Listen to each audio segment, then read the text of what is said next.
Ladies and gentlemen, welcome to the Mind Refinery podcast, provided to you by us, the Mind Refinery, creators of content, aggregators of popular culture, and a place where creatives thrive. I'm your host, Kyle Bodanis. On today's podcast, we're going to talk about the world of Bong Joon Ho. We're going to dive into Parasite, Snowpiercer, Okja, and a lot more, including how his Oscar victory has potentially changed the landscape for international films. Before we get started, if you haven't checked out and subscribed to the Mind Refinery YouTube channel, do it. Lots of great content, our culinary series Plated, new episode of This Is Cosplay, short films, podcasts, and don't forget to follow us on Instagram, Facebook, and Twitter for all your Mind Refinery news. And now, without further ado, here's the show. All right, here today to discuss the crazy world now of Bong Joon Ho are Mind Refinery creatives Andrew Lanza, Hey. Boyanetic Technical, and John Neal. Get it.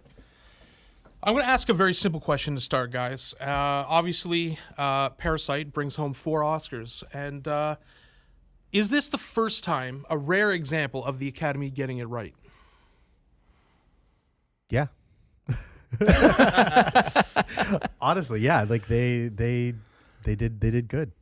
They did good. And like, I'd like to just shout out Bong Joon Ho for just a second for doing what everybody would do if they won multiple Oscars, is like making them kiss. I think you would just instantly. I would. I mean, I would definitely make them kiss, or at least have some kind of like conversation, perhaps, especially if I won multiple ones. But I mean, like, it's really the fact he got the best director as well. That honestly was the one that would surprise me. I'm like, they're going to give this guy what the artist formerly known as foreign film, international film, and then that's it. And it's going to be. What was like the decision making process in them nominating it for best foreign and best picture? Like that's kind of that always struck me as a little weird that they just like nominated it twice. I don't know. I feel like it would be kind of like one or the other. Has that happened before? Like, is that unprecedented? Okay, the only one I'm wondering if it happened before too is Life is Beautiful, the Roberto Benigni film. Because I believe he won an Oscar for that, but I don't know if he won Best Picture. It was wasn't it Best Picture? I can't remember. I think it was Best Picture. I mean, it's good, obviously. And we're gonna get into the whole idea of international foreign films and why, about their viability. But like, it was good to see, because the film, honestly, I was fully prepared for 1917 to win, which I love 1917. Obviously, hashtag listen to the podcast for 1917. But it was really great to see this, because this movie, honestly, was my favorite by a long shot. It was so good. It was so funny at times. It was very, socially biting, explores class, like a lot of, to an extent. Without being heavy-handed, which is a huge thing. The most heavy-handed thing about it is the title. Yeah. When it comes to its discussion of class, and I liked it that right away. And then it just. But even that, like, really depending good on who's watching and how you're interpreting it, you could. They're all parasites. I was just gonna say, it's not just it's whatever side you're looking at it from. You're kind of looking at the other side as the parasite. In an interview, he was saying like the whole idea about the parasite. What I kind of like about him too is that he really upfront talks about what these things are like. Some guys try to be overtly mysterious, but I like that he talks about it. Is that he was saying, so obviously you have the family is the parasite, the poorer family. But he's like, it's also like the upper class family too, because like they feed on their services and become drunk on their services. They're used to doing everything, having everything done for them that, they require these people, to do it. And I just thought it was so well put together. As much as I, like, this wasn't my favorite movie of the year, probably just like to watch, but it's the one that should have won. I thought, like, it blew me away in the second half of the movie. Like the second half of Parasite is incredible. Right, because it takes a while to kind of build, and once it kind of establishes everybody in their roles and everything, and that twist happens. I don't know if we want to give anything away. Yeah, but actually, yes. Spoilers. It's the best. It's an Oscar-winning when they discover that the guy's living in the basement, I was just like, "What is happening?" Like, that was a surprise. Man, I was shocked. Like I was like, okay, like in a good way. But But yeah, I don't like to give the Academy that much credit for anything really, but yeah, they finally. This was a good pick, I thought. Good all around. Yeah. So let's talk about Parasite. What do we love about it? Why did this one strike a chord? Why were they able to not deny this one? Honestly, just for me, it was the twist that came up in it. Like I've been missing that, I guess. And as soon as it sort of happened, just from a view, like watching experience, that that really was like, okay. It took me on a journey in the second half, for sure. I really liked the performances.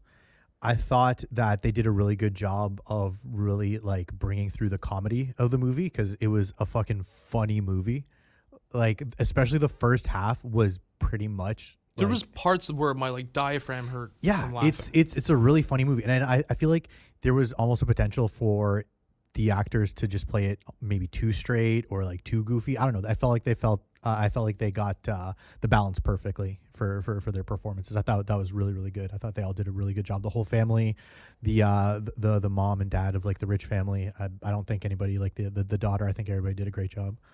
The daughter was great. Mm-hmm. They were all great. The dad was great. The dad was in my favorite. Dad was in the movie The Host too. The dad. He's been in a couple of his movies, right? Oh yeah, I think he the hires son him all the time. Yeah, he definitely keeps with his crew. He's like his De Niro almost. He's been in so many of his movies, I think. Yeah. Let's talk about favorite scenes. Well, like, sorry. No, Blaine, continue. Yeah. I think for me, for me, the reason I like really liked it, I think it definitely deserved it, is that I couldn't define it as a genre. It didn't follow anything that I was already expecting, anything that I was used to from Hollywood. It was at times a comedy, it was a drama, it was a heist film. Like there's heist aspects. There's a team. They have a plan. Suspense. Like it's amazing. And then on top of that, there's like a subtle, like really well done social commentary that wasn't just in your face. Like I said, it wasn't beating me over the head with it.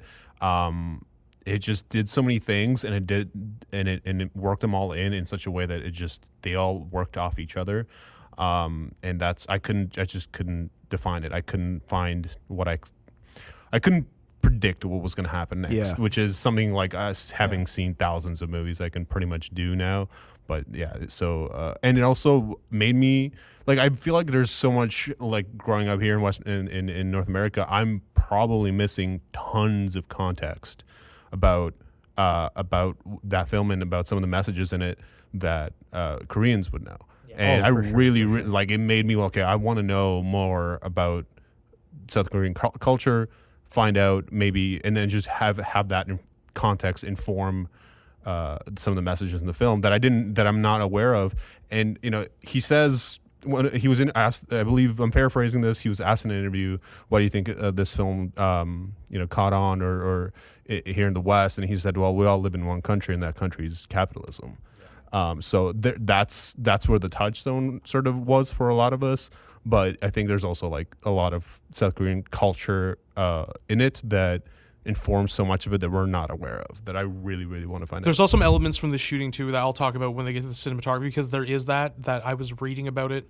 We'll save this for the cinematography part. Also, just adding on that, like that is 100% true, but it also did have a lot of like universal themes though. Mm-hmm. That like no matter who you are, where you're from, like you can relate to something in that movie. And we're gonna probably get it more into his other movies, but having sort of seen them all now in just like a series, one after the other, well, not all of them, but many of them, is I don't know where him as a filmmaker and his influence, like how Hollywood and the U.S. has influenced him and his knowledge of Hollywood movies and American culture has influenced him. I don't know where that begins and how much has American culture influenced South Korean culture ends. So I don't know if it's like, oh, here's the filmmaker who's seen a lot of movies around the world, a lot of American movies, and a lot of what he does in his movies has a commentary on America, has a commentary on American imperialism,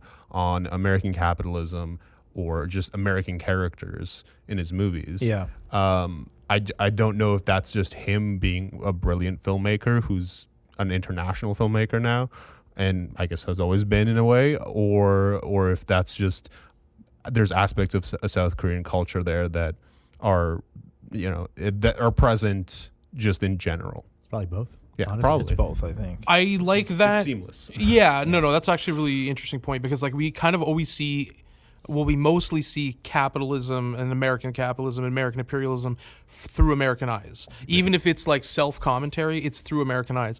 But it's interesting to see it in like, even in subtle ways, in the through the eyes of people from South Korea. You know what I mean? And as I said, we get into more into his other films, like you start to see that what the American presence in the world does, what the American economic system does, overall. And I think that's really cool because it's social commentary, but also he makes sure it's he has it in this like super entertaining like rapping, and it's very, just very really, really digestible, like very accessible. I think And not in a bad way. Not in a bad way. It's just it's like for everybody. He manages to make it digestible and also elevates it, so it's not like digestible, but now it's super dumb and like whatever. General audience shit. No, absolutely. Yeah. So let's take a little bit to look at it, the movie specifically. Favorite scenes. I like everything from the time when the family comes home, when the camping trip gets canceled, until the father, the kid, and the daughter escape was crazy. That whole part is probably my favorite stretch of it there. When the kid's camping and during the sex scene. Like everything, yeah. Well, when they come home. No, I'm saying like during that whole part, the sex scene where the whole family is under the table, is under the table, and like it's super funny, but it's obvious social commentary where she's like, screaming out, "Buy me drugs!" Yeah, and I'm like, okay, that's hilarious. It's like their fetish is poverty. That's exactly. They also planted the idea. Yeah, it's like they're fetishized. Yeah, it's like they're fetishizing property and being of a lower class and the danger of it. Like it's this like foreign romanticism. For them. And I was like, that's so funny. And then when he starts talking about the smell. Yeah, and he smells like it smells like an old radish. He's also sowing the seeds in that scene of like with how he gets killed, like why the father decides to kill him. Is that smell? But it's more social commentary because he's talking about this is how people on the subway smell. Yeah.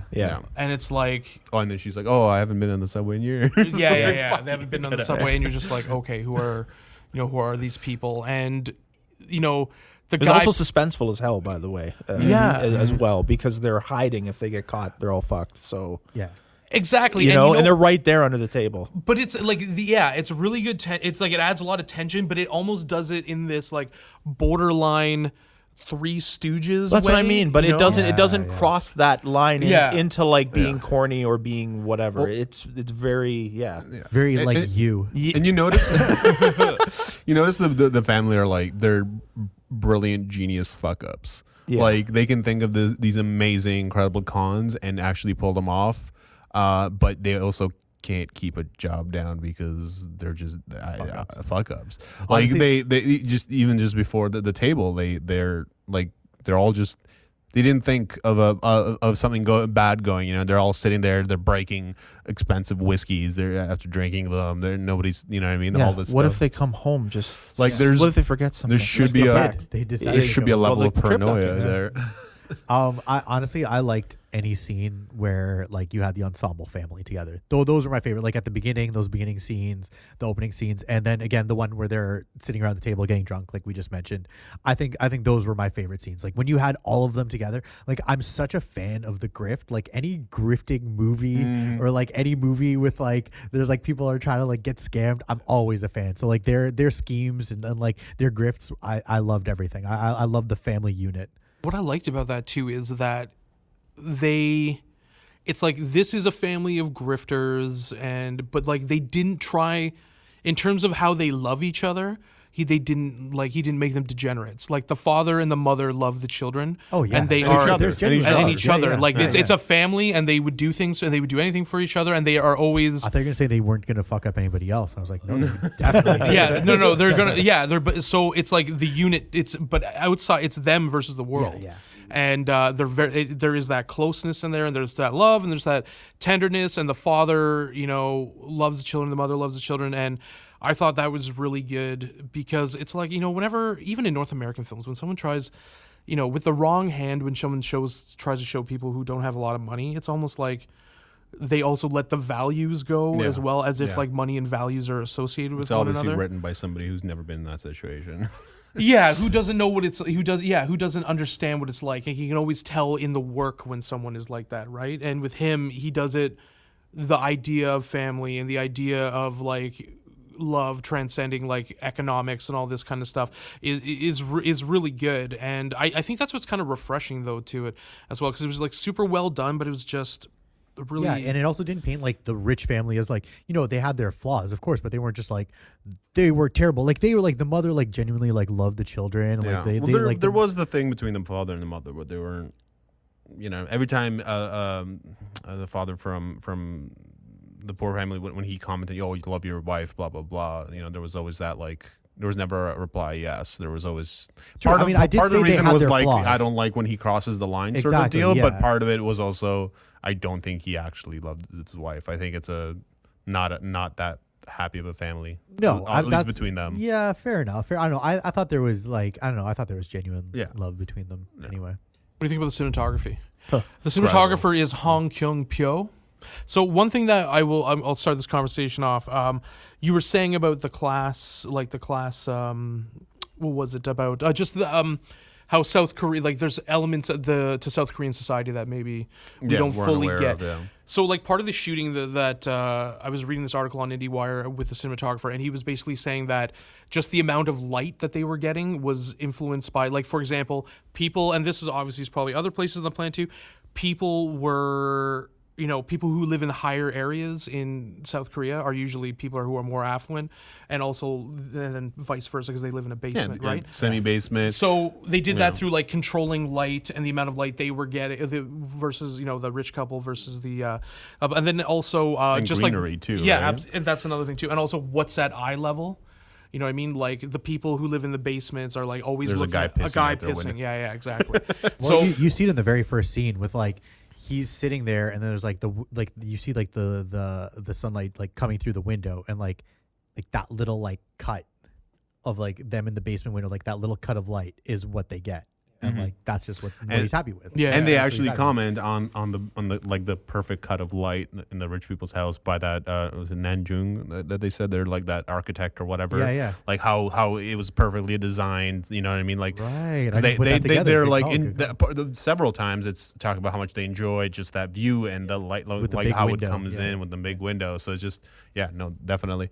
Yeah, and great point. that like class divide and like how where who lives and how it looked, it also goes into my favorite scene, or one of my favorite scenes, which is an extension of them hiding the table, was the flooding.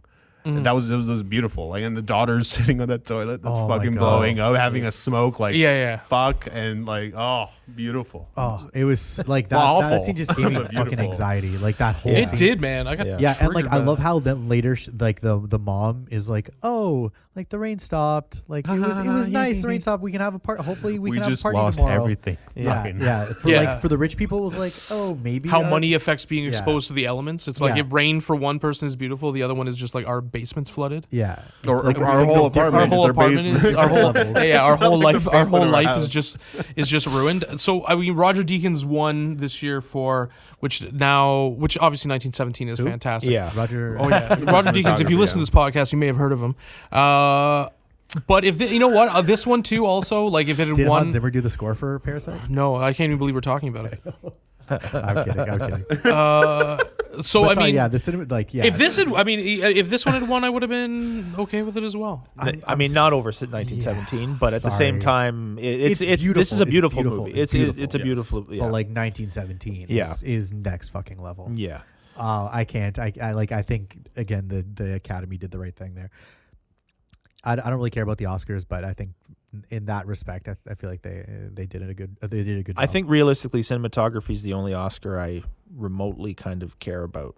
I like knowing who wins. Like I'll look. Well, up, you want I'll to be look in you want to be able to talk about. Yeah, it, like I'll look on Yeah. IMDb when it's done. And Yeah. like, I'm look not at gonna a watch list. the Yeah. bullshit. I don't really care Literally. about the cinematography category because technical awards. I think the reason I care the only more reason I don't about. care about the cinematography category is because like if you go by the awards, then Roger Deakins is not. No, really that absolutely. good. Like, I've- you know what I mean? Yeah, Of for course, sure. of course. But For I'm sure. just saying in this specific. Yeah. Like anything in the Oscars, though, you have to be like you If have to this have had this won, I would've been awareness pissed off. of Yeah. because this is the problem they run into. They give it to somebody because they think because of some fucking deserve bullshit it reason or or they whatever, deserve it at that time because they didn't give it to them when they deserved it before or Yeah. some shit, and now they're playing catch up. It's like that's why when you say is I think this a lot of catch up to do with Roger Deakins. yeah. So when you say, hey, is this like was this like the perfect sort of Oscar, like giving it to Parasite? Yeah, because it's not playing catch up with anything. It's not trying to like send some kind of message, or maybe it is, but even if it is, the message also worked with it being a really, really good film. if there was any kind of political message behind it. It doesn't matter because the film was fucking great and it deserved it. Yeah. So that is kind of like an outlier of Oscar picks, because usually there's some bullshit behind why it was picked. What I'm curious though is, does this open up? Should the foreign film category be just removed, and should Oscars be opened up to the world? And also, can you expect American, like what journalists? I forget who it is that watches Academy, these films. I think It's no, the like it's the like a bunch of Academy. different It's the people. Academy Motion Picture Sciences for. So it's Yeah. members of the Academy, which So- includes like Everybody. cinematographers, actors. So Yeah, it's like everybody. one, Producers. they there's been reports that they don't watch all the movies. course. To I totally believe that. all the productions studios have to like Campaign. You have to campaign. campaign. So The campaigning so if you don't is, have like, a aggressive. multi-million-dollar studio behind you, Yeah, people are and putting you're- up billboards, ads, and variety. and you shit. just made an amazing movie in Afghanistan. You or can something thank, like that. You're in Afghani that made an incredible film that should probably win. But if you don't have that campaign, how are you going to get that? Well, you can thank representation? Harvey Weinstein for that, because that's literally what he did, right? That was the whole. What? Oh, we started that. Yeah. Well, the campaigning? Well, that was the year that Saving Private Ryan lost to the Gwyneth Paltrow movie, right? What Yeah. was- Oh, Shakespeare in Love. Yeah. What a the garbage campaign, movie. the I'm campaign. sorry. He's Harvey Harvey Weinstein. That's where it started. Yeah. Yeah. Started Can with we, that. can we, cool. guys? Now I can hate him can for we two just reasons. can we just be fair to Harvey Weinstein and call him Harvey Winefuck, because he's a Yeah, I fucking think Harvey asshole. Weinfuck is And per- fuck The- him, the and he doesn't convicted deserve. He rapist, doesn't. Harvey Weinstein. Yeah, and he's or a- that. You mean just- the convicted yeah, rapist, Harvey Yeah, don't Weinstein. yeah, even Sorry, don't give him So any not only is he respect. ruining women's lives, he's also he whipped up the Academy into making sure that you have to put a multi-million-dollar campaign together to get Yeah. Shakespeare in Love, which was a terrible movie Yeah. to beat. Yeah, leave that for the Golden Globes. You know. Yeah. Well, I feel like that, and it's unfortunate that Weinstein does have his hands on some of, these I didn't know works. that. Yeah, I didn't Weinstein know that was Company, he was the one for that started the whole. Yeah, well, that's campaigning. how a lot of those movies that Was it are during not Miramax or whatever? Yeah, yeah, because a lot of those movies didn't make any money unless they won Academy Awards, because they're all art films. Because they right? got him on Wait, the wait, back, wait. they got him on the DVD and stuff like he that. didn't, He didn't start the whole Oscar bait Yes. trend, No did he? campaigning. There was no Campaigning. Oscar baits He before started that. the whole. No. There was Campaigning. there was definitely Oscar Yeah, base but before, but I'm he- talking about like the wide, and there was campaigning before, but like he took it to another level now where Yeah. you cannot win if you don't campaign. And this is why there's That's that. what he- And he's also the reason why there's that running joke about people paying for Golden Globe awards, is because of him and all that crap. So yeah, it didn't help the Academy yeah, Awards and all those award shows with their credibility at all either. By the way, it made things way worse. So yeah, What about the actors though? Do we feel some of them should have received more consideration? Yeah, I don't know who was Yeah. nominated Yeah. from it. Honestly, who was nominated? Yeah. Were any of them nominated? I don't think so. I don't think any of them were nominated. No. Honestly, they, in their own right, should have been nominated. Fuck, I'm saying it. Hot Yeah, take. Yeah, you know what? Honestly, especially the father's really, really, really great. Of course, yeah. Like the I'm- father at bare minimum. I think but the father stood out to me above all of them, really. Yeah, Son Kang-ho. He's Was he- I he thought was the also Son in was he was also in Remember? the host. Or Memories of Murder, was he in that? Or I was have he- that's one of the ones I haven't seen is the memory. That was his first one, the Memories of Murder. I really like the son a lot. I thought the son was really good. He was really good. I thought the final scene, like the final, not the final shot, but like the shot of him in the basement again. I thought that was like his facial expression in that scene was like perfect. Yeah, and his performance is really subdued, and I think that what's really good too is also these roles are all shifty. Like they're all playing other people who are playing other roles. You know what I mean? So there's themselves, then there's the acting associated with the grift, if you will, and I just felt that it would have been better for all of them to get in. I think like that's. I would love to see more of these kind of films. From other countries, break through like this one does. But I think the actors, especially for the North American consciousness, it's like they have to see, like most of the time, they have to see like A face. and there has to be something to market, and that's where it starts. The machine really starts, right? That's where you get like attaching people to films that don't even have scripts yet and Yeah, stuff like that, because it gets. I people get it. I watching. don't agree with it, but I I, mean, get it. even in American movies, if it's like a great movie that might have won an Oscar, but like the actor in it is somebody that's relatively unknown, they're not gonna get. I don't remember anybody like that. That's an unknown factor just getting an Oscar? An A Oscar, nom? yeah. For sure. There's been so many people. Kate Hudson. Yeah, I can't name a. I Kate can't. Hudson.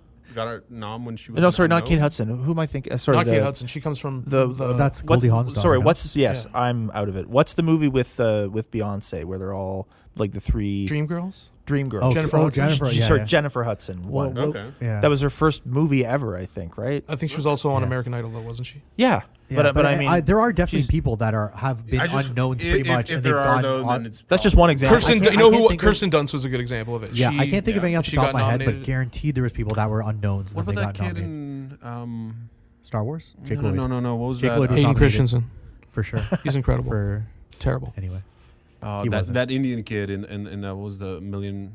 Oh, yeah, Oh, Dev Patel. Yeah. Did he get a nom? I don't think he won. He was incredible. Yeah, Yeah. he's I mean, great. everybody. That's another movie. That's a movie that's absolutely fucking fantastic. That's a great movie, yeah. Let's talk about. Let's move on to some of his other movies, because I know that we've all been kind of watching.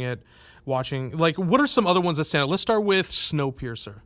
What do we think of Snowpiercer? To me, I smoked a joint before this. It was amazing. It tripped me out like crazy. Like, I was like, what did I just watch?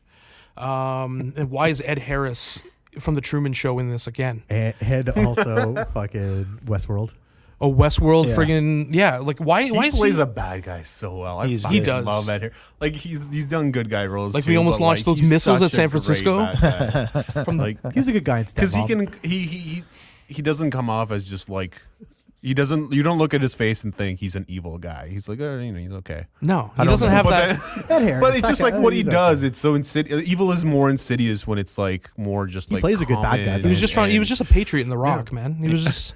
He wanted his fallen. after he's a likable evil guy. I think that's what it is. after History of Violence, he's pretty good in that movie. History too. of Violence is History of incredible. Violence. I forgot He's he was in scary that. in I that forgot he movie. was in He's that. got Yeah. like that crazy looking eye Yeah. in that movie. Yeah. Joey.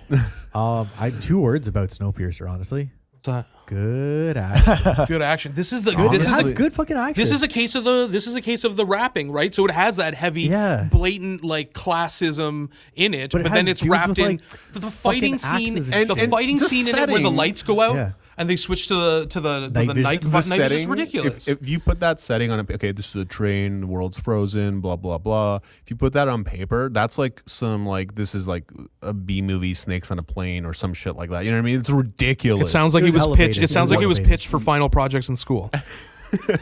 Yeah, they're just missing a magic door that goes to heaven Yeah, or yeah. something. But when obviously you give it to oh god, I'm blanking on his name. Chris Boon Evans? Jung-ho. Bong Joon Ho. Bong Joon Ho. The person we're doing the entire I know. podcast on? I'm sorry, bad with names. You give it to him, and it turns this into guy's name? it's no, I don't know. Fuck it.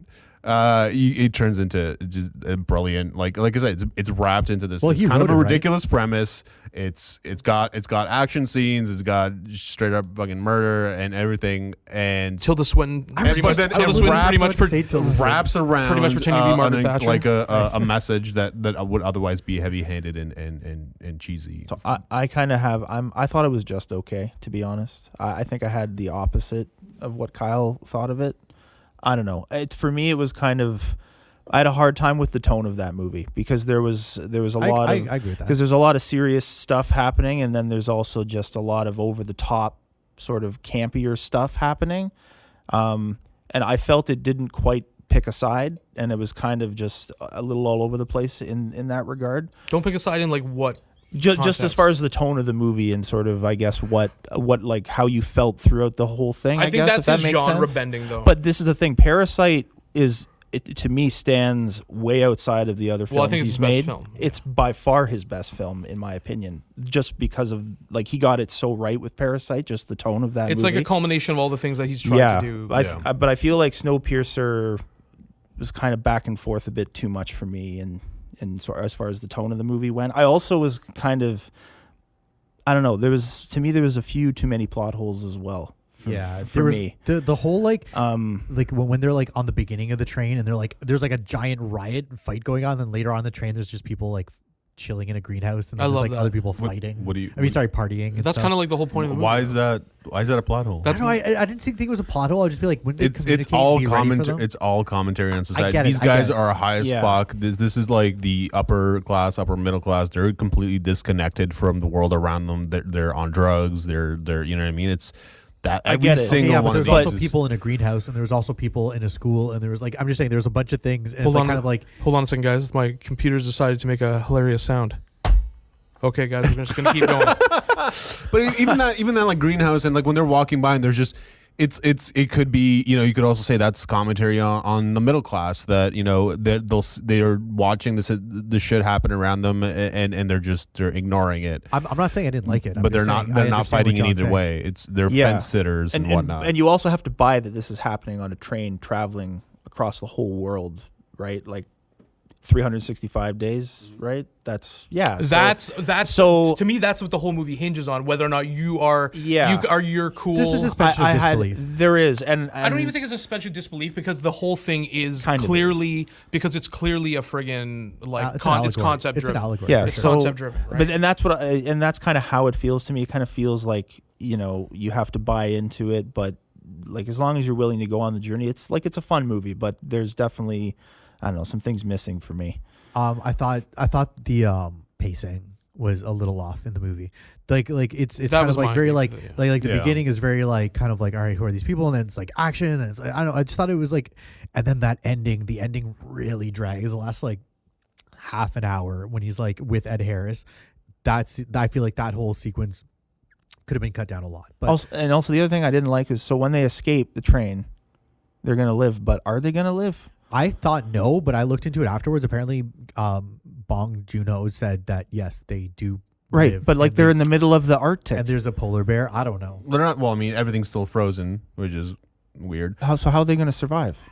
The idea was it was impossible to be outside before, and now it's I know. now it's I got it. possible. But like again, how are they going But to it's survive? allegory is as a well, question. because it's like if the train It's a symbol. if the train represents the social strata, then the people the saying engine's capitalism. and the people saying that you can't exist outside of it. Yeah. Ooh. Yeah.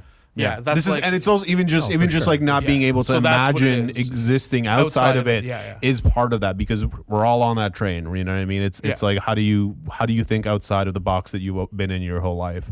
And yeah, so that's, I mean, I love that it ends that way. It does drag a little bit. I'll agree with you that, but I do love that it ends on this sort of question where like, okay, they're not gonna they're not gonna freeze instantly, but are they gonna survive? Like I liked it, but I'm not like over the hill about the movie. Like I thought No, it was. I'm I thought it saying- was I'm an the interesting. same. I thought it was an interesting piece, but like as a watchable sort of, I guess, experience of.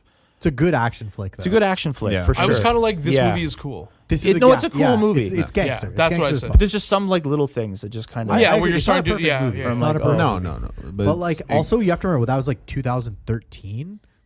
Yeah. Like you know what I mean? That it's like like I mean I'm just saying it's 2013. It's a Well, little so bit what- older. what do you- I don't know. It's it's like a a little bit little older. bit It's 2013. It's not from like the Were last there no couple years. trains in 2013? All right, never mind. It's a little Okay, bit fair older. enough. Fair enough. I'm just saying it's like They just a- got a color lower budget televisions. It's a lower budget movie from 2013. By the way, I really liked Chris Evans. I really Yeah. liked him in Yeah. the He was movie. great. He tell me something he's been in where he's been bad. I can't think of anything. Fantastic Four. No, We'll start there. Fair. I haven't seen it. Johnny Blaze. Yeah, but no. Something that was a Terrible. good movie that he was bad in. Because if it's a bad movie, like No, that's fair. it's not. A, Was he Yeah, good like in when it? I'm Was he watching, good in it? yeah, when I'm watching Fantastic Four, I'm not like, fuck Chris Evans, he's ruining this No, movie. you're like, fuck I'm this like, this movie. ruining movie, Yeah, this movie is fuck- ruining Chris Yeah. Evans. I will I'm like, say fuck this there movie in are general. Yeah, yeah. actors who you can put in a bad movie and they will elevate it by just their presence Yes. and their skill. Yeah. And then there's actors who whatever movie you put him in, they'll be on that level to some extent. And I think he's not there yet where he can just elevate a movie to next level by just being a really great actor. Agreed. To be fair, who could have made Fantastic Four better? Martin Scorsese. That's Nicolas Cage. an actor. An actor. Nicolas Daniel Cage. Day-Lewis playing Daniel all of them. Nicolas Cage. Honestly, Richard Reed, Daniel Day-Lewis would be A B fucking C dope. D. He actually In had the alphabetical method. order. He had actually method making his arms elastic. He just had a bunch of guys beat his arms with You a know the stick so he could Tropic flop Thunder him scene around. where they're like coloring his skin black. Oh my God. That's Daniel Daniel Day-Lewis, Day-Lewis. but he's on one of those like medieval stretchers getting. Yeah. Can you put me on a Catherine wheel and just and just get me going out here. I need to be vintage. Is that what it's called? A Catherine I believe wheel? it's a Catherine wheel. If anybody on How social do media you would like know to, that? pardon me. Oh, I'm just reading about You haven't excessive gone amounts. His uncle lent me a book about the Crusades, and the Catherine wheel is probably meant. You look at the glossary; it says Catherine wheel 150 times. You've never gone down the Wikipedia hole of like medieval torture implements because that shit's No, not all of them are crazy. Eastern European No like us. comment. Boyan knows everything, so just ask him. Okay, guys, we got to take a quick break, so let's take the break and we'll move on. Have you guys seen the latest episode of This Is Cosplay? It features Kin Chan, the armorer and run-of-the-mill creative genius from Wampan's Cosplay. You really need to see what this guy does to believe it. The series is put together by the Mind Refinery creative team and is a visually engaging look at identity, community, and passion. If you're a fan of cosplaying, gaming, anime, a comic book lover, or like us, general fans of nerddom, this series is for you. And now, back to the show. Okay, guys, how many of us actually watched Okja? I saw it on Netflix. did. I did not watch it. I sometimes judge movies that are on Netflix because I'm just like, Is it a Netflix movie? Yeah. Yeah. Okay. Yeah. I gotta see it. honestly, you would love it more than anybody. Yeah. You would. Andrew Lance, a vegetarian. Sorry. No, it's okay. Sorry. You're not. You know what? You're not annoying. Andrew Lance is the only Listen, one that I'm loves, not actually the only sorry. one that loves animals here. Apparently, the rest of us. Honestly, I'm going to say this right now. If you are a meat eater and if you have meat eating friends and you wanted to give someone the best argument for not eating meat, this movie would be better than anything. Yeah. I would just like to point out that I'm not a loudmouth vegetarian/vegan because I did not bring it up. No, you're good. I'm just pointing out that it's like I just don't want to some people are like, there he goes again. No. About Oh, vegetarianism. there he goes He's again. the worst. There Get he the goes lettuce again. out of the fridge. Every time we go over to a barbecue, he's like, "Where's my veggie Yeah, patty?" you just before the podcast, he handed me a pamphlet that said, "So you're a murderer." So you're a murderer. Like I try to bring veggie burgers, but then Boyan's always like, I'll make you like some dope ass lentil patties. I'm like, All right. I gotta take care of my buddy here. This is, none of that fucking store-bought processed bullshit. I don't care if it's veggie or not. Listen, I need the estrogen. Okja is another movie. Oh yeah, Where it's a social commentary again. It's hitting capitalism again, but this time it's like more towards the idea of factory farming, genetically modified food. I thought I think this is much better than Snowpiercer. I enjoyed Snowpiercer. I enjoy Snowpiercer in the same way I like, in various action movies, that have a little bit more of a social idea to it. But like this movie was very pretty. It's really good. And it's super genre bending as well in that, it's about this relationship with this girl and her animal, and they take the animal, and the animal is going to get slaughtered. And the end scene at the actual slaughterhouse is disturbing. It's very disturbing. Slaughterhouse stuff in general is disturbing, and it probably displays it displays the hypocrisy of me as a meat eater. But I thought, to I be love honest, it. next I to can't help it. Parasite, this is probably my favorite that I've seen of his. But I think the only thing I was kind of like about was Jake Gyllenhaal's character in the movie was kind of Jake Gyllenhaal's was kind of he a play bit. the creature? yes, He was. I don't know He if was I a like bit. him. He was a little bit sort of wonky for me, but everything else I thought was excellent. And you're right. Tilda The end- Swinton again. Yeah, I liked her a lot better in this than I did Snowpiercer, to be honest. But I liked her in Just her character. Snowpiercer because in Snowpiercer, she's a Snowpiercer hilarious she was literally caricature. saying Yeah, she's but like it in- was a combination of Silvio Berlusconi and Margaret Thatcher. yeah, no, I know In that one. I know, but I liked her in this movie better. But anyway, I haven't seen I know. But This one was good. Also, she plays the sisters. So, I also kind of liked how it had a little bit of a fantasy aspect to it as well, because the super pig is like, it's not a real creature, so Is it cute? Oh, it's so it's cute. adorable. Up close, it's This so is why at cute. the end you're like, Oh, okay, well, I'm sorry. yeah. yeah. Don't like give away like the specific ending. You guys can talk about We it. gave away They the kill specific it at the ending. end. We literally Oh, gave it away. Look at this guy. I haven't even seen it, but they already said all of it. You had done your I'm homework. fucking okay. I would have taken a walk. I would have taken a soft I would've five. Would have taken a soft 5. I would have taken a soft 5 on it. It was also beautifully shot. Very beautiful, I mean, the effects on the pig are even pretty good. Yeah. I mean, I really, really, really liked it. Also, he does a lot with these budgets too. Like, if you had made this movie in Hollywood, they would have been like, "This is $150 million." Also, my favorite non-Korean character in the movie is Paul Dano. Paul Dano's great. Paul Dano's really good in this. He's great. Yeah, I love Paul Dano. When he randomly beats that guy. Yeah, I actually I don't think Paul Dano's used enough. I like Paul Dano. Yeah, what's He's going on good. with him? He He's needs to be good. in more I shit. like him. He's good. The fuck, Paul Dano. I bet you he is in a lot of shit. We're just not like it's not on our radar. Yeah, I bet you he has like a full up IMDb, and we're just like sleeping. We're on just all sleeping of it. on a it. full Yeah. up IMDb. Yeah, He's like got a it's full up IMDb. filled up, like Yeah. just. And the girl was so good. She was so good in it. It was a good movie. She was heartbreaking at times. She was funny and whimsical at times. It's fantastic. I really, really liked it. Again, the end kind of like affected me. Also, Gus Fring's in it. He plays Gus Fring is in it. He plays What's his Tilda name in Mandalorian? Gideon. He plays Gideon, Tilda yeah. Swinton's business. Like, what is he? Like a VP or something? Yeah. The Yeah. incomparable Giancarlo Esposito. Yeah. He's fantastic again. And this is another one, too, where I think what the strategy was with him, because he was starting, Bong Joon Ho, is because he was starting to get, I mean, he was, recognized by people like Quentin Tarantino and stuff. And he's been lauding him for years and putting him in, like, year-end top fives. And I think that, there was a concerted effort to, bring in North American actors with him, because unfortunately that's like the only language, North American actors who don't get into, international films kind of Do any relate. Do any even get into that many international films? I mean, there's that class of film where obviously they're going in there to make a bunch of money, but it's a terrible film. There's like Yeah. a bunch of Yeah, they're just getting paid. Yeah, paychecks. like those like really high budget Chinese like fantasy action movies, with fucking what's his Cusack, what's Oh, his yeah. fucking Remember name? Matt Damon John was in The Cusack? Wall? Yeah, Oh, and my Matt God, Damon, and terrible. like obviously it's just like cash in. They don't think their audiences are over here are even gonna see it. Like there's that class of movie, and there's those A-list actors doing that stuff. Is the Matt Not that Damon? Cusack But is that is. Matt Damon movie not like a U.S. It could funded be and it distributed could be. movie though? What is this was, movie? it I was, feel like but- I know what you guys are talking about, but I'm.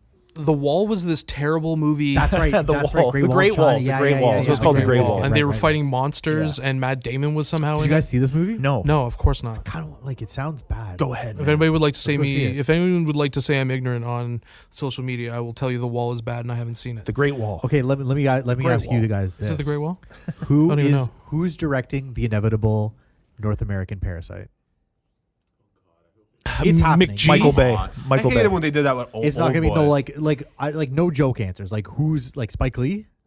Like he did I Old Boy. hope not. He did Exactly, Old that's what Boy I'm and Old saying. He did Boy. Old Boy. I couldn't get more than like Old Boy. Obviously not the Spike Lee one. The OG original Old Boy is is so fucking is good. top Yeah. is top 5. Like Yeah, like it's top really 5 good. top It's 10 movies of incredible. all time. I love it. Yeah. I could not get more than like 8 minutes into the remake. And why didn't why even bother. remake? I didn't The even old bother. the remake of Old Boy is, and listen, I go to bat for Spike Lee. I love Spike Oh, Lee. I like Spike Lee. I love think Spike Lee's a Lee great movies. director. I yeah, hate yeah. Old Boy. I The couldn't get 8 remake minutes. is unwatchable. No. Honestly, I don't like who could do it. I don't know who. Imagine he just. No does one's it. gonna do He's- it. It won Best Picture. No, at it won the the Yeah. Oscar. I think Now this no is one the has one to- time it doesn't happen. It doesn't If it happen, didn't, for if sure. it didn't win best, I can tell you one Yeah. thing: if it just didn't get an Oscar look at any, or even an Oscar look, It'd been- someone's yeah, remake, remaking this, somebody- and we Yeah. haven't I'm heard of telling it. you, even in like It would be 10 insulting years, straight up if 20 they did it, years. yeah. I feel like somebody's remaking Parasite. Only in like the context of they remake everything, but like in the context of like They should- we'll put it let's this way, take they this shouldn't. foreign film that nobody They really shouldn't. Of course they knows shouldn't. about Yeah. and rip it off like with Old Boy. Like then yeah, otherwise I will agree with that, since it won an Oscar for Best Picture, not just the like for foreign film. It definitely lowers the chance for a remake. It's not gonna get remade. Come on. I don't know. Yeah, I don't know. That, No, that There was is such a talk. bad There movie, was though. talk, and he acknowledged it that they were thinking about making a series of it. That's a prequel. Oh, I heard about that. That I'm on. That I'm on that'd be board for, kinda cool. depending if on he's who. making it, yeah. Yeah. So who's it focusing on? The family? Oh, it has to It's be. the family. Yeah. Yeah, That's it's a prequel I'm with the family. so down. Like them just like talking about like folding the pizza boxes and, and, shit. and Like all of that their scene. failed enterprises. That's Yeah, what yeah. it'll be Dude, about. was Yeah, totally a show. I'm 100% fantastic. down with that. As long as like everybody's on board.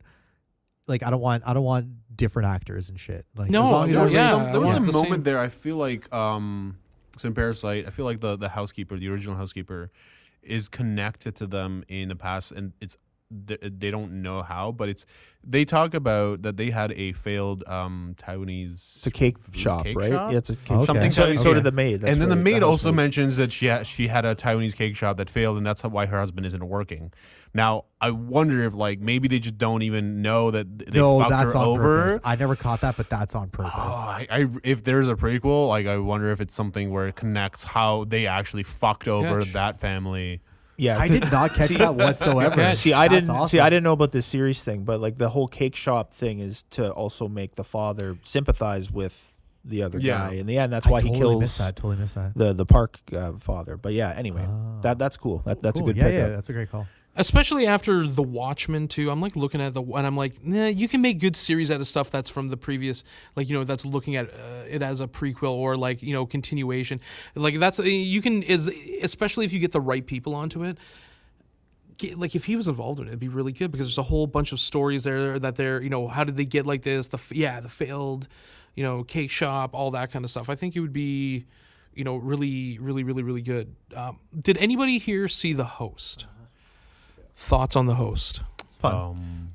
I really liked it. I thought it was, again, it's just one of those things. He takes something that you would, a genre that you would, you know, wouldn't think much of, you know, like just another monster. We haven't seen a good monster movie in a long time. Come on, Pacific Rim. Sorry. No, that's a different. Sorry. I wouldn't classify them in the same thing, but maybe close. It's it's different. There's mechs. It's a kaiju movie. It's a Gundam sure. movie. Okay, fine. But yeah, I haven't seen something good like that in a long time. And then he also manages to have, he has like great likable characters who are also, you know, it's, again, they're living on the poverty line there, and you know, there's a family much like the Parasite family. It's a family that loves each other, takes care of each other.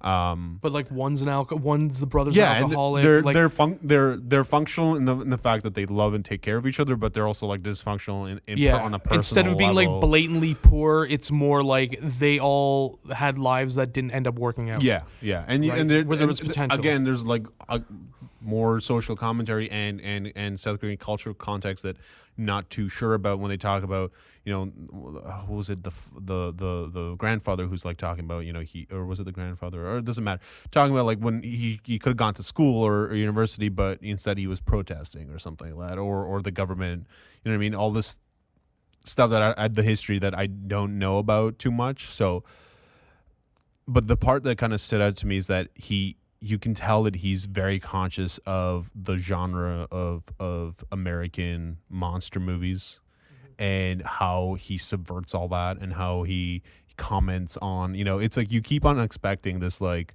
this government or authority or military to come in and solve the problem with heroics and bombs and stuff, and they kind of do, but not really, and he keeps on delaying that payoff, but the payoff mostly comes from the family killing the monster in the end anyways. The government and is lying about the virus, is testing a chemical agent in South Korea in a populace. What's it called? Agent Yellow? Agent Yellow, which Agent is Yellow that's the thing at the end what they use to yeah, and it's just like, and that's a direct reference. there's to just so American much, and then imperialism, oh my god, my favorite scene is when that American with the crossed eyes, the doctor or whatever, scientist, military doctor or whatever, tells him like, well, why didn't you tell the military? Why didn't you call the police? Why didn't, like, when he tells them that like he knows where the monster is and knows where the daughter is and got a phone call, like that to me was such an awesome scene, like an awesome use of this trope of an American, like, well, why didn't you like go to an authority when he has been, but he's a little dumb, and everybody just decides to ignore him whenever he talks. They think he's an idiot, and they treat him like that, and they ignore everything he's ever said in that movie. And whenever he speaks in authority, he's completely ignored. And even after this guy says this, and he for once he answers that question of like, okay, well, I didn't know, and blah blah blah. It still doesn't get solved. They still don't go to the sewers to find it. Yeah. It's brilliant. I remember I didn't really know anything about the movie. And then I went to go, I think it was at, I can't remember what movie theater it was, but I remember I went to go see it, and it was like, it was already playing for a while, and it was still like packed house. It was a great movie experience, especially because I was like, oh, it's like an Asian monster movie. Like that's all I really knew about it going in, because this was like still like when it was like relatively new.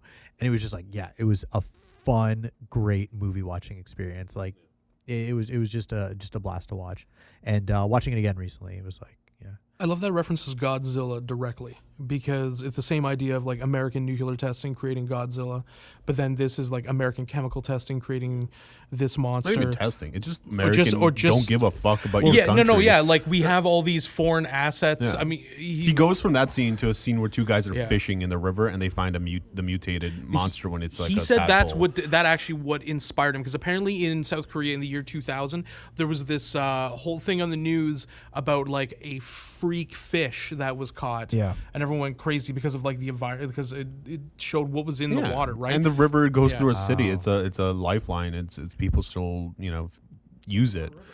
Yeah. Like it's pretty crazy, and I like that he does that. I like that they I mean maybe a little over with the Agent Yellow, because obviously that's obviously an allusion to Agent Orange, but I thought it was a great movie. I thought it was well done. I mean, I love this monster shit though, man. Like you could feed me. Do you like monster shit all night. do you like Godzilla? Like Maybe you're gonna say Godzilla. the new ones? 2000. Oh well, like The new ones. I John don't mind the new Cusack? ones at all. The new seen ones. them. I didn't see the second one. I saw the first one. That was The first bored. one was all It's right. okay. It was all right. The first one was bored. I like the new one better than I like the first Are one. they doing King Kong vs Godzilla? Aren't they like setting that Yeah, up? they are. Yeah. These are the I'd check things. that out, 100%. I remember my family went to New York when I was younger, and my mom and grandmother were out doing stuff, and then my old man was just a little tired, so we were sitting watching like these. It was like a Godzilla marathon, so it was like Godzilla versus like Mothra and all that kind of stuff, and I'm just like, these are amazing, and like I had never seen them up until time, and I just kind of like fell in love with them from there, and then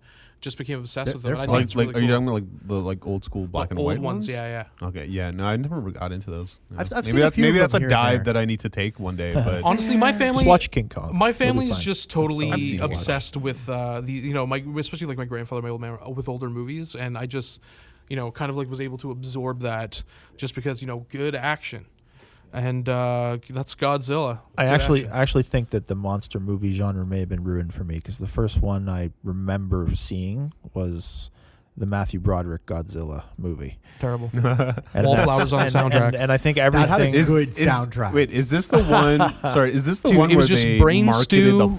No Yeah. shelter. Daddy? Yeah. No shelter. Yeah, I No, that was remember, bad. That was bad. With Yeah. Cashmere? Hold No, on, that was we're bad. having Okay, we a can't be having conversation. two conversations No, at that once was at the bad. same We are. time. Sorry, yeah. No, I was just saying. I was wondering. This is the one where they it was crazy marketing campaign for It's it. the one where they laid the yeah. eggs at Madison Square I was in like Gardens. grade 6 or 7 or something. Yes.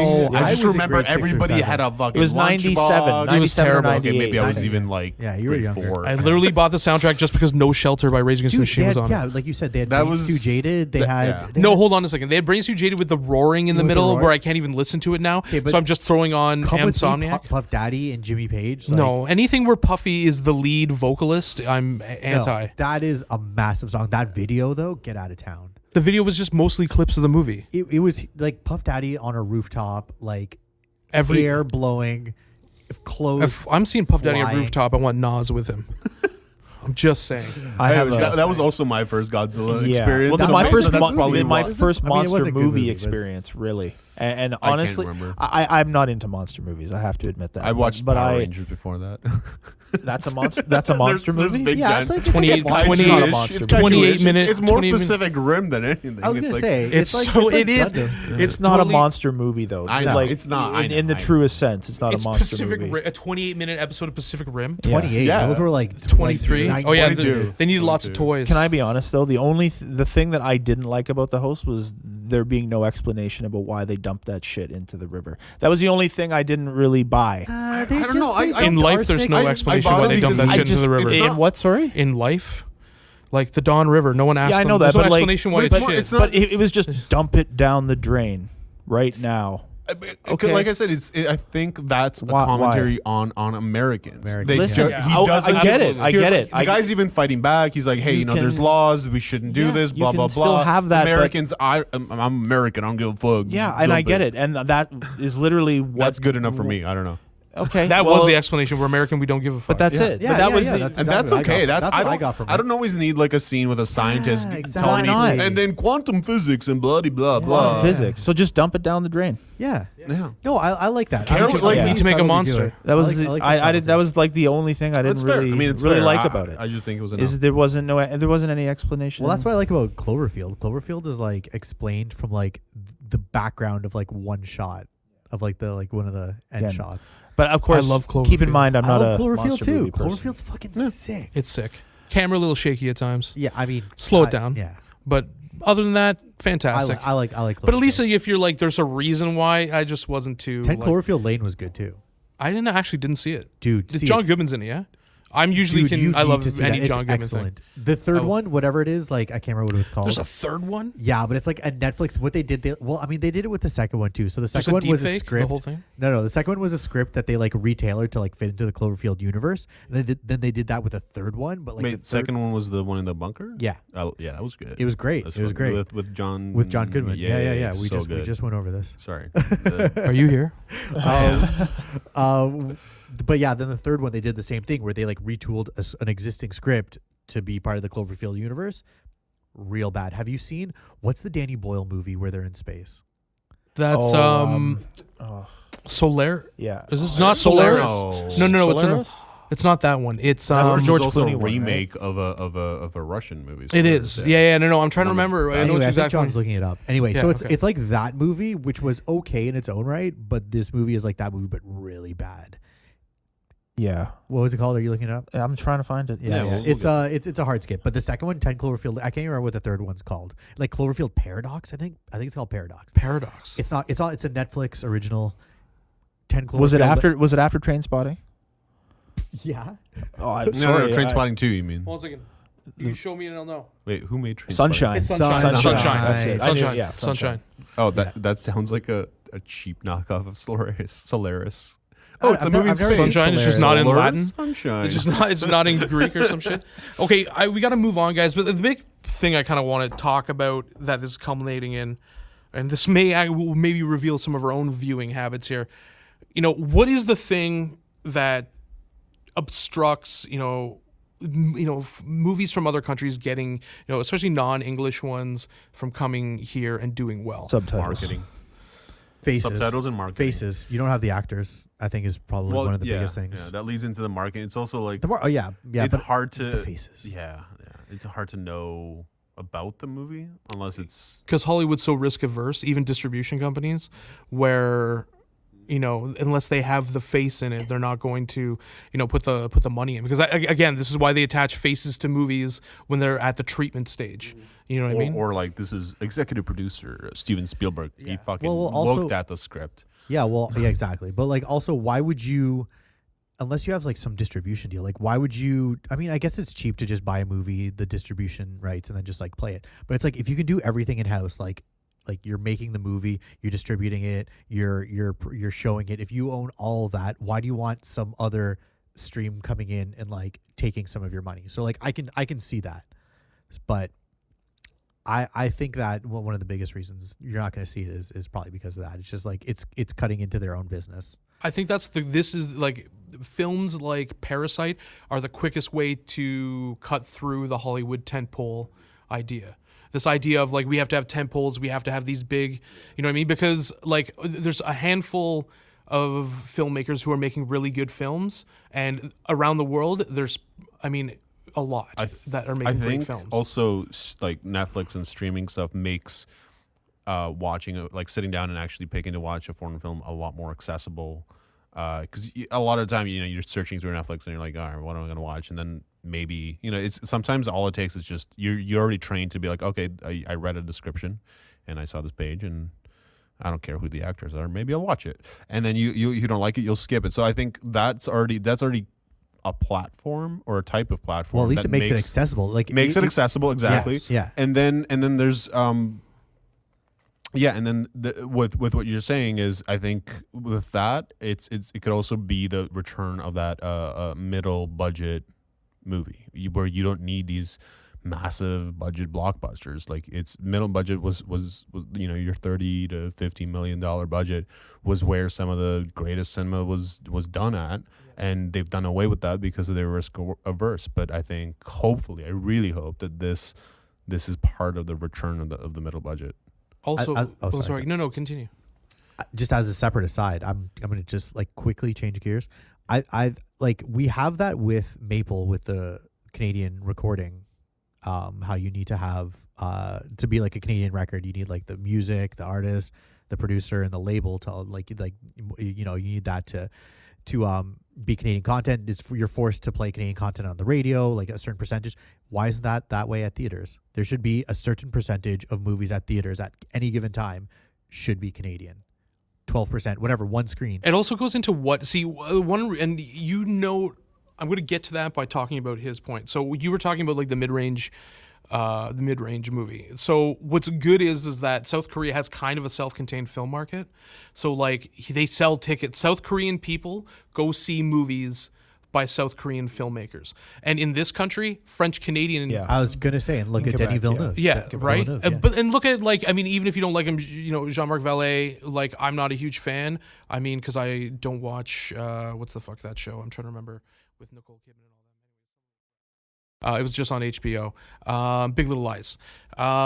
You know what I mean? And like Xavier Dolan too, because he was embraced by the, they have our best Canadian filmmakers right now, for the most part, are French Canadian. Because they're like support it. They fiercely- support it. Fiercely supportive of that And good genre. for them, man. Well, you can't have an identity as a filmmaker in a country if that country doesn't watch your movies. Exactly. You know what I mean? And When's the last time you saw a Canadian movie at theaters? The rest of Canadian movies are basically like knockoff American movies. If it's not Quebecois, it's not really. It's basically America Light. Yeah, and Yes. I would love to have I mean, I guess maybe they just don't make money, but look at like, Cineplex or whatever. All like our movie theaters are American owned. So why would they want somebody else cutting into their revenue stream? But I think that's why I think like if you have it with the music industry, with a certain amount of music videos that you watch on TV, well, I guess that's not really a thing anymore. Okay, boomer. But like see the certain number of music on radio stations, what is it, like 12% or whatever, you need Canadian content, like that should be movies. They should also, yes, and I think that's actually a good idea, because like for example, Cavco oversees like the tax credit, the federal tax credit in this country, and there's a very strict point system that it has, like it's like producer, composer, director, editor, all that kind of stuff, Yeah. lead actor. And I mean, what they should do is, it's not like it's just dominating the market, is that what they should do, like just saturate the market with Canadian work, but making sure that there is viewing areas for that, because it would like be nice if that came in. But because what's happened here also is that again, like I think that point about the mid-range film is correct, and that if you want a good way to do it, to make it return, is go to other countries, because also for example in Spain they have really good mid-budget features. Well, they also but don't. those Other budget- countries but those- don't have don't. That's their top budget. Also, That's not their mid. Yeah. absolutely, but those films also have like Javier Bardem in it, right? They have famous actors, so like if anything can there's opportunities for there to cross into other, and it's unfortunate that it doesn't really get the chance, because like.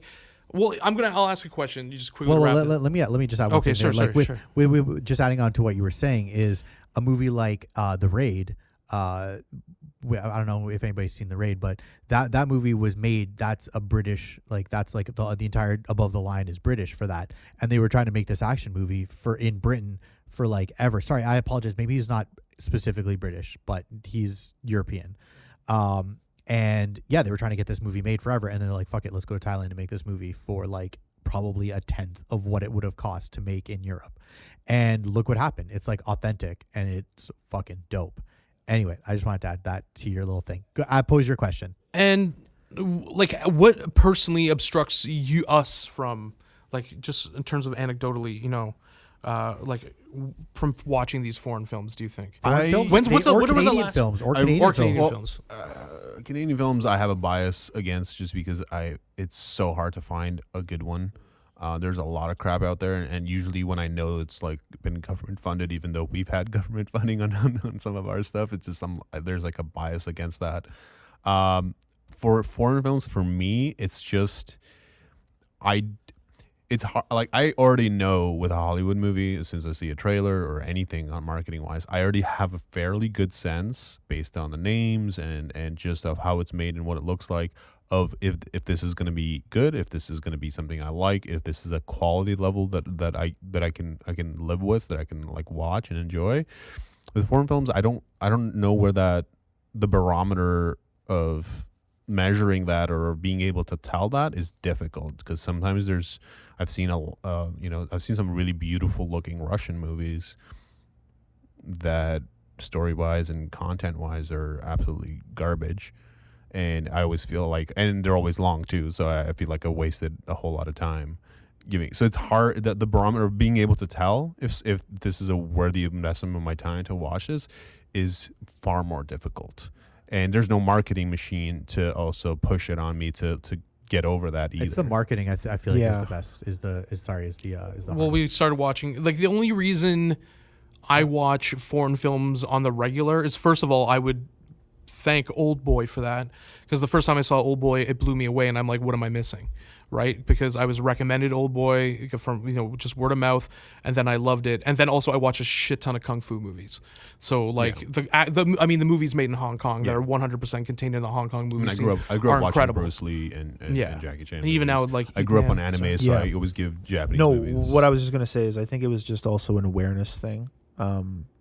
For me, I became a lot more aware of it when I actually started going out with Lindy, because we would watch a lot more Asian cinema in particular. I feel like is something I didn't get introduced to until too late, but I'm getting into it now, and I love it because it's like the opposite of Hollywood movies, just even as far as tone and all that is concerned, and how they tackle subject matter, like with Parasite and all that stuff. It's just a different take on it, which is very refreshing. But I think it's just mostly unawareness, sort of, I don't know, just trying to break away from what I guess you're used to watching and what you like to watch. That's part of it too. So maybe it is like a marketing thing. Maybe it's just let's try and open it up a bit more, because there's a ton of other talent out there.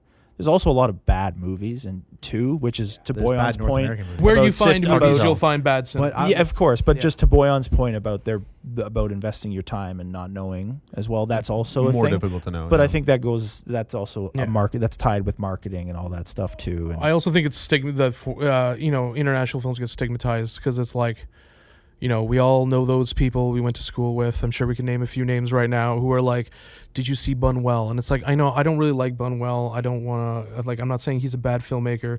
It's just like, it's as almost as if like any kind of, you know what it is? You tie international film to art house immediately, right? It's like, oh, it's international film, so obviously it must be, or like, you tie it to snobs. Yeah, or you tied to being a snob, right? Which is unfortunate because, like, I wouldn't call Parasite an art house film. Like, would you call Snowpiercer an art house film? No. It's like, no, these are like, it's like half a Jordan Peele movie, friggin' Parasite. It's like, that's how it ends, and it's just, and I think the big thing that has to happen is if you are a fan of, movies from other countries, given this whole idea of, the marketing and how we are just bombarded with this kind of like purely North American crap that we hate, the big thing I think people got to do, and like we got to do, and I'm glad we're doing this podcast, is to big up the good shit. Yeah.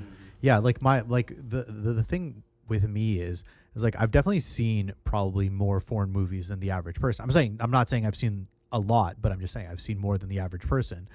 And it just astounds me how, like, it gets filtered, right? So pretty much every foreign movie I'm going to see is probably pretty quality, because due to the lack of marketing, most foreign movies I see are by word of mouth. The only reason I'm watching it is because somebody I know is like, yo, you got to check this out. Exactly. So it's really hard to market a foreign film because you don't have those like soundbite moments that you can stick in a trailer. If you ever go to theaters and you watch a trailer for a foreign movie, you won't see a subtitle.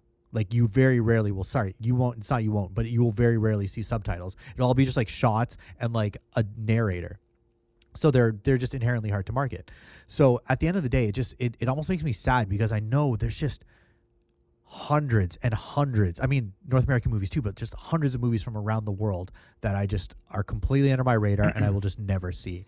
And guaranteed, if I just like did a deep dive in like, Argentinian movies or something, I'm sure there'd be a dozen. There'd be a dozen movies. And the onus is on us too, also. Of course. And especially when you see like Old Boy, or when you see a movie like Parasite, to broaden your horizons and tell people. And think more. And then also that helps exactly. And I think that helps change also this film climate, because it's stale and shit. Hey, that'd be a good podcast actually. I was doing say, like foreign film podcast. Yeah, I was gonna say a challenge for a future podcast is come with a list of, let's say, top 10 We don't have to like Ooh, do top 10. That's a long. That's no, a no, big no. list. But as a top 10, like we The don't video have to, game we show don't- was 6 hours. We don't but we have know. top 3. I'm not saying we have to discuss all of them other than like a short thing, but like as in a top 10 that you would recommend that other people watch, the people who are listening, or just How about a to top? each like a other. top How about a top 3? Yeah, or like a top 1. I don't know. Okay, guys, we can work out the logistics of it. Yeah. But We'll split hairs. wrapping up, I think we can all agree that, we need to, looking at these different movements, I mean, you have classic Hollywood, then you have new Hollywood as a reaction to it, then you have 80s cinema, then you have the Sundance generation. I think that maybe the counteraction to the current tentpole Hollywood is foreign or international films. And I think, the best thing you can do is big up it as often as possible. I also think in the internet age, it's about to open up as well, just because everyone's talking to each other now. It's and easier than it's ever been. Absolutely. And I think like that will So we help. should be hearing more. Yeah. Yeah. Yeah. And that will help, I think. But Absolutely. Anyways, guys, we got to wrap this up. Thank you very much. Excellent talk. And we'll talk to you soon. All right, guys, thanks for listening. Just a reminder, if you like this podcast and want to keep hearing it, subscribe and give us a 5-star review. And if you're not already subscribing to our YouTube channel or following us on social media, get on it. You will not regret it.